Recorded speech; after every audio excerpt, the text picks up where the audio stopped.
Hello. Hey, hi. Hi Da, how are you? Hi, I'm good. How are you? I'm good. ഞാനൊരു സന്തോഷ വാർത്ത പറയാൻ വേണ്ടി വിളിച്ചതാ. കല്യാണമായോണ്ട്. എങ്ങനെ മനസ്സിലായി? What? No. സത്യം. You're getting married. Yes. അത് പറയാൻ Oh my God. വേണ്ടി ഞാൻ എല്ലാവരെയും ഒന്നും വിളിക്കുന്നില്ല, കുറച്ച് പേരെ വിളിക്കുന്നുള്ളൂ. പിന്നെ അധികം ആർഭാടമായിട്ടുള്ള ഒരു കല്യാണം എന്നല്ല, റിലേറ്റീവ്. ചെറുക്കൻ്റെ പേര് രാഹുൽ എന്നാണ്. ആള് ലണ്ടനിൽ സെറ്റിൽഡ് ആണ്. അപ്പൊ കല്യാണം കഴിഞ്ഞ് ഞാൻ ലണ്ടനിലോട്ട് പോവും.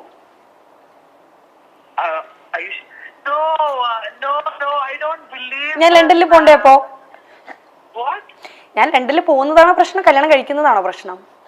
ഇതൊന്നും കളഞ്ഞിട്ടുണ്ടെങ്കിൽ ലണ്ടനിൽ പോകുന്ന ഫസ്റ്റ് ഓഫ് ഓൾ എനിക്ക് തോന്നുന്നില്ല. രണ്ടാമത്തെ രാഹുൽ ഞാൻ കെട്ടാമെന്ന് ചെറുക്കൻ. You sound so weird. Sorry Riya. I don't trust you.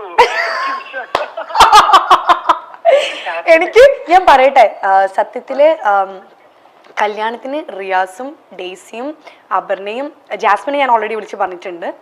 അപ്പം ഇത്രയും പേര് എന്തായാലും വരണം. ഒരുപാട് പേര് ഇത് ആക്ച്വലി ഒരു സർപ്രൈസ് ആയിട്ട് വെച്ചിരിക്കുകയാണ് ഞാൻ.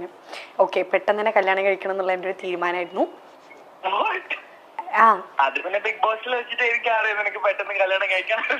നമുക്ക് ഇവിടെ നിർത്തിയാലോ? ബിഗ് ബോസ് ഞാൻ എപ്പോഴാ പറഞ്ഞു എനിക്ക് പെട്ടെന്ന് കല്യാണം കഴിക്കണമെന്ന്? കണ്ടോ, ഇത് പെരിക്കായില്ല പ്രാങ്ക് കോള്. ഇത് പ്രാങ്ക് കോളാ. ഞാൻ അങ്ങനെ ഒരു ലണ്ടനിലുള്ള ഒരു രാഹുലിനെയും കെട്ടാൻ പോകുന്നില്ല. ഓക്കെ, മൈൽ സ്റ്റോൺ മേക്കേഴ്സിന്റെ ഇന്റർവ്യൂല് അപ്പൊ എനിക്കൊരു പ്രാങ്ക് കോൾ ചെയ്യാൻ വേണ്ടി പറഞ്ഞു. അപ്പം ഞാൻ താങ്ക് യു സോ മച്ച്.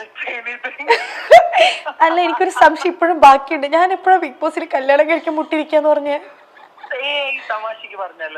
അപ്പൊ തിരിച്ച് എന്നെയും പ്രാങ്ക് ചെയ്തതല്ലേ? താങ്ക് യുടാ, അറ്റ്ലീസ്റ്റ് നീ എന്റെ കോളെങ്കിൽ എടുത്തല്ലോ.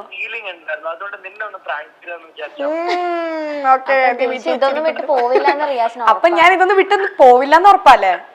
അതെനിക്ക് ഉറപ്പില്ല. നീ അങ്ങനെ കളഞ്ഞിട്ടങ്ങ് പോവാ ലണ്ടനിലേക്കല്ല. Yes, you're right. Oh, thank you. Okay, Riyaz, thank you so much. Parvathi ഇവിടെ ഉണ്ട്, എന്തെങ്കിലും പറയാനുണ്ടോ? Hi Riyas, thank you so much. നമ്മളൊരു പ്രാങ്കിന് വേണ്ടി ഇങ്ങനെ പറഞ്ഞത്, അപ്പൊ തന്നെ റിയാസിനെ വിളിച്ചിട്ട് കല്യാണമായി എന്നൊക്കെ പറയാന്ന് പറഞ്ഞിട്ട് ഫുൾ ആള് സെറ്റായി. അങ്ങനെ വിടാനൊന്നും ഉദ്ദേശിച്ചിട്ടില്ല അല്ലേ ദിൽഷനെ? പിന്നെ അങ്ങനെ കേരളത്തിൽ നിന്ന് വിട്ടുകൊടുക്കും. അതന്നെ. ഓക്കെ, അപ്പൊ അനുഭവിക്കാനുണ്ടെന്ന് കേട്ടോ പറഞ്ഞു. ഇനി ഒരുപാട് അനുഭവിക്കാനുണ്ടെന്ന്. അത് നമ്മളിങ്ങനെ അനുഭവിച്ചു കൊണ്ടേയിരിക്കും. അത് ബിഗ് ബോസിൽ പോയവർക്ക് ഇത് അനുഭവിക്കേണ്ടത് ഒരു നെസസിറ്റി ആണ്. യെസ്, അതിനൊരു എൻഡിങ് ഇല്ല, അതിങ്ങനെ പൊക്കൊണ്ടേയിരിക്കും. അതിങ്ങനെ പൊക്കൊണ്ടേയിരിക്കും. നമ്മളങ്ങനെ വെറുതെ വിടാൻ ആരും ഉദ്ദേശിച്ചിട്ടില്ല. ഓക്കെ, അപ്പൊ thank you so much. Thank you. Bye bye.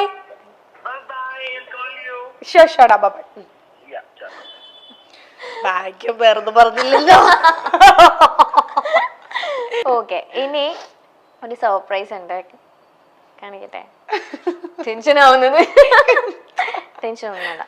അയ്യോ, അത് എവിടെ പോയി? ഡിലീറ്റ് ആയി പോയോ? അയ്യോ, ഇല്ല.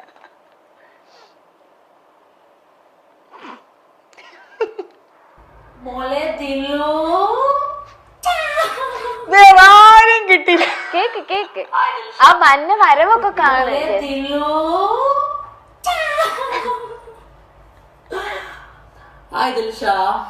പിന്നെ ഞാൻ തന്നെയാണ്. എവിടെ പോയാലും ഇതുണ്ടാവും. ആക്ച്വലി ഇത് എവിടെ പോയാലും ഈ പണ്ടാറുണ്ടാവും നീ ഇപ്പൊ വിചാരിക്കുന്നുണ്ടായിരിക്കും. Yes, of course.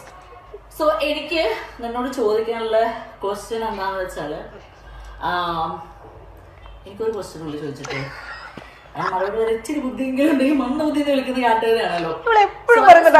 To say that I'm so happy and glad where you are today, and you're one hell of a woman, and I'm proud, and I'm happy that I met you. പിന്നെ അതുപോലെ തന്നെ കൂട്ടത്തില് April എൻ്റെ birthday വരുന്നുണ്ട്. So ഒരു 14 Pro Max 50 ലക്ഷം കിട്ടിയല്ലേ. 14 Pro Max 256GB മറക്കല്ലേ? ഇത് വാങ്ങി തന്നില്ലെങ്കിൽ ഫാൻസ് എല്ലാവരും കൂടെ തലമുറ അടിച്ചു പൊട്ടിക്കണേ. പറയൂ പറയൂ. ഇതൊരു കോമഡി പീസാണ്. ഓക്കെ, ഇന്ന് എന്റെ അടുത്ത് നല്ലോണം സംസാരിക്കും, നാളെ സ്റ്റോറി ഇടും. ചിലപ്പോ എനിക്ക് എതിരായിരിക്കും, ചിലപ്പം എന്നെ സപ്പോർട്ട് ചെയ്തിട്ടായിരിക്കും. എനിക്ക് അറിഞ്ഞൂടെ എല്ലാവർക്കും കൺഫ്യൂഷൻ. അല്ല, തലേ ദിവസം വരെ നല്ലോണം സംസാരിച്ചിരിക്കും. ഇപ്പൊ ഞാൻ എന്താ പറയാന്നറിയോ, ഇനി നീ എന്റെ പേരെടുത്ത എന്നെ മേലെ വിളിച്ചു പോരുന്നത്. എനിക്ക് എന്നെ വിളിക്കുകയൊക്കെ ചെയ്യും. എനിക്ക് എന്തോ ഒരു ഇഷ്ടം, ലൈക്ക് ഒരു സിസ്റ്ററിനെ പോലെയാണ്. എന്താ പറയാ, ഞാൻ ഒരുപാട് തല്ലുകൂടിയിട്ടുണ്ട്. പക്ഷെ എനിക്ക് ആ ബിഗ് ബോസ് ഹൗസിൽ ഇരിക്കുമ്പോഴും എനിക്ക് അവളെ വിഷമിക്കുമ്പോഴേക്കും എനിക്ക് ഭയങ്കര വിഷമമാണ്. എനിക്കറിയില്ല, എനിക്ക് ഒരു ഒരു ഒരു എനിക്ക് എന്തോ ഒരു ഇഷ്ടമാണ് എനിക്ക് അവളെ. കുറേ തല്ലുകൂടിയിട്ടുണ്ട്, ഞാൻ എന്തൊക്കെയൊക്കെയോ പറഞ്ഞിട്ടൊക്കെ ഉണ്ട്. അങ്ങനെയല്ല, ഒരുപാടല്ല, എന്നാലും കുറച്ചൊക്കെ ഇതൊക്കെ പറഞ്ഞു. പക്ഷേ അവൾ കരയുമ്പോൾ വിഷമിക്കുമ്പോഴൊക്കെ എനിക്ക് ഭയങ്കര സങ്കടമാണ്. ഞാൻ ഏതോ ഒരു സീനിലൊക്കെ അവളിങ്ങനെ ഹെൽത്ത് വൈസ് ഭയങ്കര വീക്കായ ടൈമിലൊക്കെ ഞാനവിടെ പൊട്ടിക്കരഞ്ഞിട്ടുണ്ട്. ഒരു എപ്പിസോഡിൽ ഞാൻ ഇങ്ങനെ പറഞ്ഞിട്ടുണ്ട്, ഇതൊരു ഗെയിം ഷോ ആണ്, നീ അതിനൊരു ഗെയിമായിട്ട് എടുക്കുക, അതിനിങ്ങനെ ഭയങ്കര സീരിയസ് ആയിട്ട് എടുത്തിട്ട് നീ ഇങ്ങനെ നിന്റെ ഹെൽത്തിന് ഇല്ലാതാക്കില്ല. എനിക്ക് പേടിയാണ് അവൾക്ക് എന്തെങ്കിലും സംഭവിക്കുമോ, കാരണം ഈ ഷോ ഒരു 100 ദിവസം കഴിഞ്ഞാൽ കഴിയും. അത് കഴിഞ്ഞാലും അവൾ ഇനിയും അങ്ങോട്ടും നല്ല രീതിയിൽ ലൈഫ് മുന്നോട്ട് പോകണമെന്ന് എനിക്ക് ആഗ്രഹമുള്ള ഒരു വ്യക്തിയായിരുന്നു ഞാൻ. പിന്നെ ഇങ്ങനെ പറയാറുണ്ട് അവളുടെ അടുത്ത്, എനിക്ക് ഭയങ്കര ഇഷ്ടമാണ്. എനിക്ക് എന്തോ ഒരു ഇഷ്ടമാണ് അവളുടെ ഈ കോമഡികളും ഇങ്ങനത്തെ സംസാരം. ഇപ്പൊ കണ്ടില്ലേ 14 Pro Max ഒക്കെ.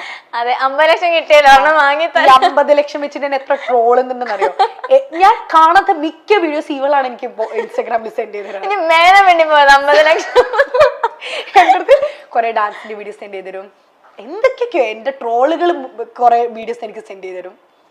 ഞാൻ ഇത് ശരിക്കും തമാശക്ക് കാണിക്കുന്നതാണ്. ഇപ്പൊ തലേ ദിവസം സ്നേഹിച്ചിരുന്നിട്ട് പിറ്റേ ദിവസം സ്റ്റോറി എനിക്ക് അറിഞ്ഞൂടാ, അവർക്ക് എന്തെങ്കിലും കുഴപ്പമുണ്ടോ.